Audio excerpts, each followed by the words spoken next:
Hello everyone, welcome back to my channel. I was nearly about to say welcome to Vlogmas, but today I'm going to be speaking you through the 20 to 30-ish, haven't counted, books that I managed to get for Christmas 2024. I have a lot of books to get through. I have these ones here, and I have a massive box next to me as well that I managed to accumulate from both Riley's parents, my mum, and those are the people that got me books for Christmas. So I'm going to speak you through these books now in no particular order. Actually, I am going to do an order. I'm going to do the order that I opened them on Christmas Day in terms of like who got them for me. So these ones here that I just held up for you are the ones that my mum got me. I'm already dropping them. So, I'm going to speak you through those ones first. So, first of all, we have Love at First Book by Jen McKinley. I believe this is the same author as Summer Reading. I think she did that book, but I haven't actually read that one yet, but it is on my like summer TBR, and it has been for the last 2 years. I just haven't had a chance to get to it, and I haven't got the physical copy. That might be why. But this one, I really like the look of. I love books that centre around books, if that makes sense, or like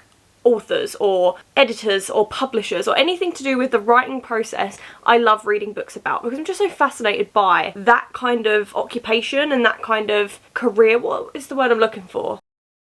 It's not plot, it's not genre. Trope, I suppose. It's not really a trope, but I don't know. But I really like the look of this, and I saw it when I went to Waterstones once and added it straight to my wish list. So my mum obviously went on my wish list and got all of these books off of my wish list. But yeah, I'm excited about this one. We then have Collide by Bao. I don't want to butcher this name. Cabra?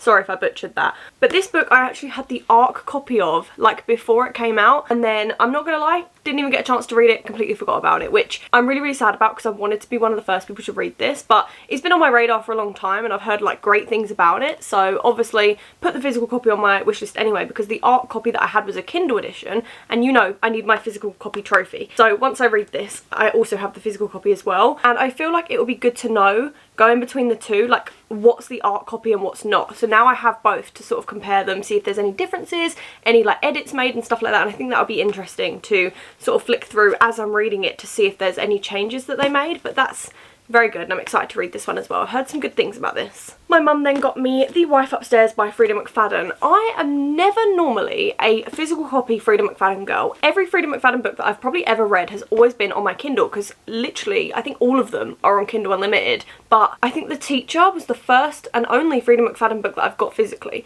and now I have another one, which is great, and you will see her crop up a little bit more in the next, you know, whatever, couple of books.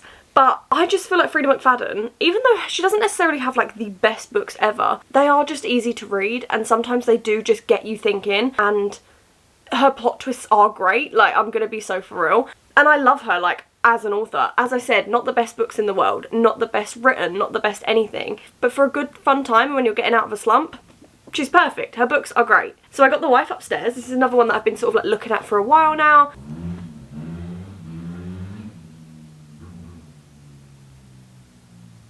But as you say, she's got so many, all on Kindle Unlimited, that I'm losing track of how many I've got. So I'm glad I've got the physical copy to actually read of this one. I then have The Way I Used to Be by Amber Smith. This one I've heard great things about. My best friend Marley sobbed, I think, at this. She read this in, I think, a YouTube video actually.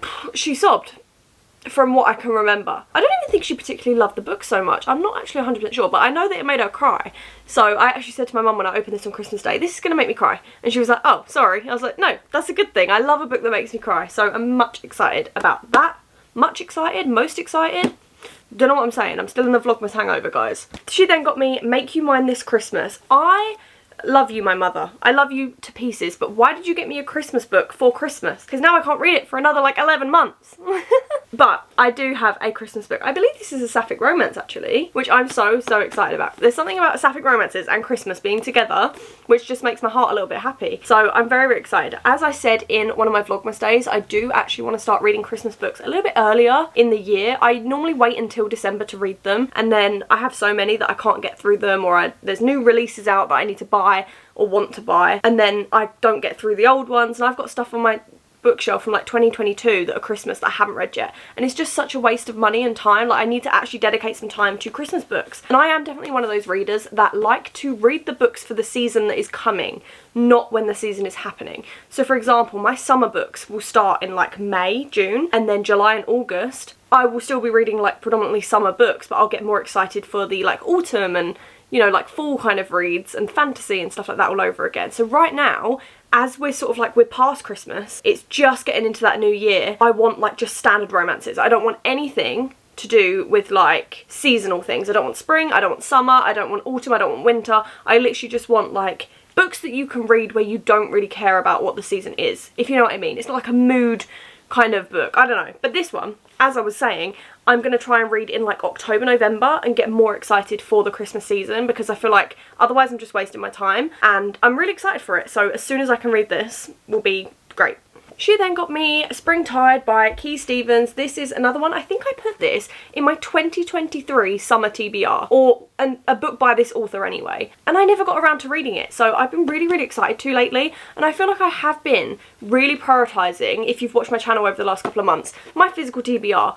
Only because I have such a big physical TBR. It's like over 200 books. I think it's actually near enough hitting 300 at this moment because of this Christmas haul. I haven't actually added them all to Goodreads yet, but we will see that very, very soon. But I don't know, I feel like because this wasn't on my physical TBR, it sort of just slipped the back of my mind. But now I've actually got it, I'm going to make more effort to actually be like, oh my god, I actually want to read this book, because it looks great. And also it's kind of like that summery looking kind of book. But as I said, in like May or something will be where my summer reads start. Now, my mum got me probably my most anticipated read, like at this very moment. If you ask me what my most anticipated read is ever, right now at this very day, it would be The Night and Gale by Kristen Hanna, wouldn't it? I have heard nothing but good things about this book, and I've never actually seen this cover of it. I feel like this is a UK cover. It just seems insanely good, and I'm really craving books like this at the moment, this historical kind of fiction kind of vibe. I know that Taylor Jenkins Reid technically isn't historical fiction. I don't know, maybe it is, but I have just reread The Seven Husbands of Evelyn Hugo, and it just got me into that mindset of wanting to read things from like the 40s, the 50s, the 60s, and just anything from that kind of time period. And I know that Kristen Hanna's books are historical fiction, so they set over like a range of different time periods in the past, and I'm just really, really craving that at the moment. So I'm very, very excited to read this one. So those are all the books that I got from my mum. Love her. Thank you, mother. Amazing. But Riley and his family, his mum and dad, also got me this box of books here. Riley got me the majority. I think Riley's parents got me two of them. I have Rein Me In by Kayla Grosse. I'm so bad with author names. This is not okay. But this is, as you can see, a western cowboy-y kind of romance. This is another one that I saw crop around, I think, in a couple of people's reviews, and obviously it's cowboys and like western vibes. I instantly had to get myself involved, didn't I? So that is why I wanted this one. Riley's parents got me One by One by Frida McFadden. I did tell you that they would crop up a little bit more in this book haul, but this is another one that is so short that I literally want to read it in like one day. Again, Marley, you're cropping up quite a few times in this haul. My friend Marley actually read this in one day. She didn't like the book, I'm going to be so for real. She actually hated it, but I don't think she likes Frida McFadden or thrillers in that sense very, very much, so that makes sense. But for me, I like Frida McFadden and I love a thriller, so I am hopefully going to love this. But this is definitely one that I've had my eye on for a long time. Really, really excited to read it, simply because it is one of her shortest ones as well. Like, I could read this in a matter of hours, and I'm so excited to just be like immersed into a thriller again. I feel like I'm really craving thrillers recently. Maybe I've read a lot of romance over the last couple of weeks for sure. So these next ones are all from Riley. So everything you're about to see for the rest of this haul is from my amazing fiance. Thank you so much, Riley. I love you to bits. First of all, he got me Wewood by Amelia Hart. This is one that I saw when I went to Greenwich for my like bookish day in like autumn time. I did vlog it. It just gave me, I think it's like witchy vibes. This is another one, yeah, it's set in like 1942, and it's all about, I don't want to say like women's oppression because I don't know. It says Violet rebels against her father's idea of being a proper young lady until he takes matters into his own hands. And then it flashes even further back to 1619 about someone who's on trial for witchcraft. And that just seems very, very interesting, doesn't it? So I'm definitely going to read this, but I think I want to read it more into the witchier like autumn time, so maybe like September, which is kind of annoying because I actually really want to read it like now, but it's fine. Riley also got me The Wrong Mr. Right by Stephanie Archer. Stephanie Archer is a new to me discovered author this year. As you guys know, Ellen is obsessed with Stephanie Archer books, especially The Fake Out, and she actually picked that for me to read as one of my reading vlogs for 2024. And I managed to read Behind the Net and The Fake Out, and I actually got The Wingman recently, which is the third in that series, which is somewhere behind me. But obviously there's still more books for me to collect out of Stephanie Archer, so Riley also got me The Wrong Mr. Right, which I'm so excited about. because as I said, Stephanie Archer has become a well-loved author over here. And I'm so excited. He also got me Stealing Home by Grace Riley. This is the second or third book, I believe, in the like First Down series. I can't actually remember what the series is called. It's not telling me. Oh, there it is. Yes, third book in the, what's it called? The Beyond Play series, not the First Down series, but the first book is First Down if you're not sure. And he actually got me the second one for my birthday, so this is the third one, so I'm excited to like slowly collect them and get through them, which is great. He then got me Dishonestly Yours by Krista and Becca Ritchie.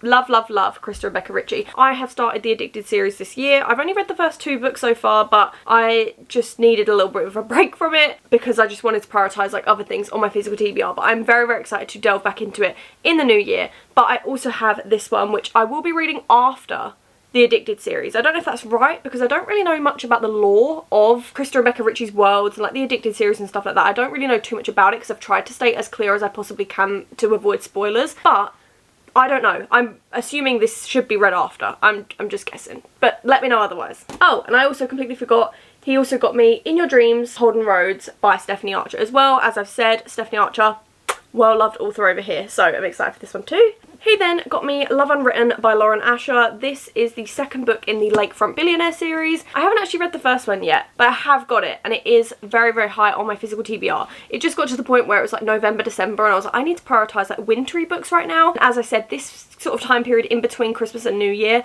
is the time where I want like standard romance books where you don't really have to follow to like summery or springy or like wintry kind of books where they're just kind of like normal romances. So things like this are perfect for me this time of year. I'm excited to get into this series a lot. They are very long, but they're so beautiful. Like that cover is insane, like such a me-coded cover. We then have Birthday Kisses by Monica Murphy. This is a little novella in the, what's it called? A Million Kisses in Your Lifetime? Lancaster Prep series.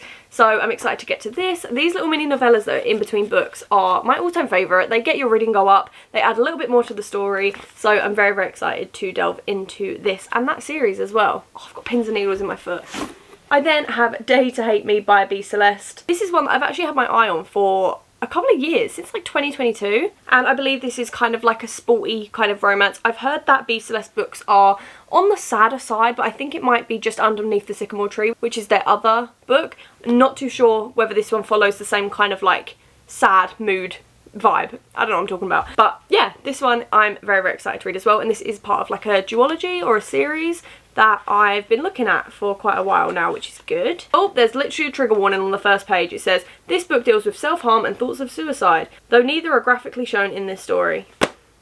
Well, there you go, trigger warning. We then have Something Wilder by Christina Lauren. Christina Lauren is another well-known duo of authors that I've come to love over the last few years. I think I've got every single one of their books now, which is amazing, and some of their books have literally been like 4 or 5 stars. I don't think I've ever rated a Christina Lauren book under a 4-star, which is great. So we have this one as well. This is another one that I've been excited to read for a long time. We then have The Boyfriend by Frida McFadden. Again, another one of Frida McFadden's books. This one I read the synopsis of last night. Obviously I'd heard a little bit about it because it is a fairly new release, but I actually sat and read the first like page or 2 last night. I was like, I kind of just want to read this now. So I feel like this has definitely been bumped up even further on my physical TBR, like in the next couple of weeks or so. As I said, I'm loving thrillers at the moment and really craving one because I haven't read one in quite a long time. So very, very excited for this. And I recently read The Gift by Frida McFadden for, it was only like a 70-page novella, literally just like while I was slumping a little bit near Christmas time. Obviously I was in the middle of Vlogmas, so I wasn't reading as much as I normally would because I was just editing throughout the whole of December, just filming everything. So now I'm very excited to delve back into Frida's writing. We have 2 more books, 2 books left, and they're both hardback, and as you can see, I'm a paperback gal. We have Unstable by Carrie King. As far as I'm aware, this is kind of like a horse kind of stably, well, you can just tell, can't you, from the front cover. She moves to a small town, finds a job at a horse barn. She meets James, an intriguing yet guarded equestrian who doesn't give her the time of day. Not that she cares. She also meets Wren, a sweet veterinarian assistant who Charlie strikes up an immediate friendship with. Charlie's complex relationship with her mother and the fallout of her parents' recent divorce causes her to struggle with opening up, but as she gets closer to her friends at the stables and uncovers the truth about James, she begins to discover that the romance might be worth a try after all, despite the inevitability of it all going wrong. That's very interesting. Obviously, I'd heard about this book, but I actually saw Rachel Catherine read this book in, it must have been a reading vlog that she did. I don't know what it was, but I definitely saw it and I was like, I want to read that, and added it to my wish list. But it just seems like really, really cool, and I don't know if I added the hardback to my wish list, but I must have done. But I'm excited, and the thought of actually sitting there holding a hardback just makes me a little bit happy. Like, it just changes the reading vibes, I don't know.